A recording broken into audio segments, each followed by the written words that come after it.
राजन, मैं प्रमाण देने के लिए तैयार हूं, पर उससे पहले मैं कुछ चाहती हूं।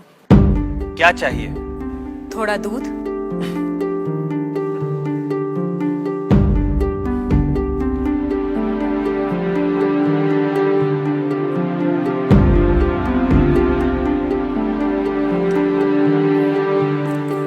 राजन, इस पात्र में आपको क्या दिखाई दे रहा है?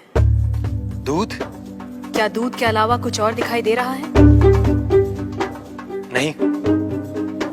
पर मुझे तो मक्खन भी दिखाई दे रहा है। क्या आपको मक्खन दिखाई दे रहा है?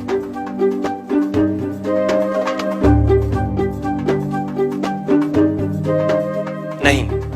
पर राजन, क्या इसमें मक्खन नहीं है?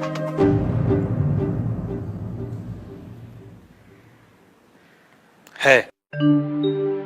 जैसे दूध के कण कण में मक्खन है, मक्खन के कण कण में घी है, वैसे ही ईश्वर सृष्टि के कण कण में भिन्न भिन्न रूपों में है, जो है पर दिखाई नहीं देता। जैसे दूध से मक्खन पाने के लिए उसे मथना जरूरी है, उसी तरह वेदांत के श्रवण, वेदांत का मनन और उसके निहितार्थ पर निरंतर ध्यान के द्वारा ही ईश्वर का अनुभव किया जा सकता है। राजन, क्या आपके पहले प्रश्न का उत्तर आपको मिल गया? मैं मान लेता हूं, पर वो किसे देख रहा है? किस ओर देख रहा है? क्या मुझे एक जलती हुई मोमबत्ती मिल सकती है? राजन, ये रहा आपके दूसरे प्रश्न का उत्तर। प्रकाश की ये लौ कहां देख रही है? किसे देख रही है? ये सभी को देख रही है। सभी और देख रही है। राजन, जिस तरह इस मोमबत्ती का प्रकाश चारों ओर फैला हुआ है, उसी तरह ईश्वर की चेतना चारों ओर फैली हुई है, और उसी चेतना के कारण हम चलते हैं, बोलते हैं और सुनते हैं। जैसे ये प्रकाश सभी ओर देख रहा है, वैसे ही ईश्वर सभी ओर देख रहा है।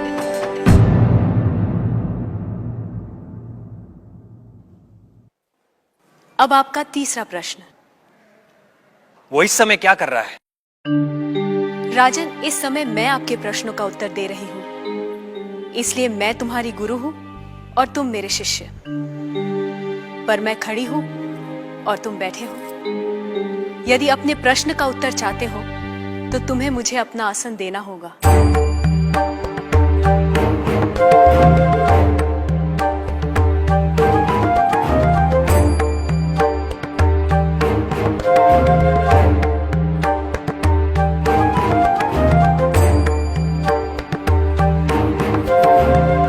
राजन, ये रहा तुम्हारे तीसरे प्रश्न का उत्तर। कुछ देर पहले आप सारे मंदिरों से मूर्तियां हटवाने का विचार कर रहे थे। इस समय आप ईश्वर के बारे में फिर से विचार करने लगे हैं।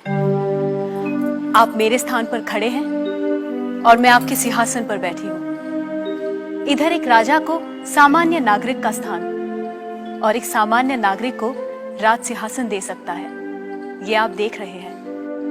आप मेरे स्थान पर और मैं आपके स्थान पर बैठी हूं।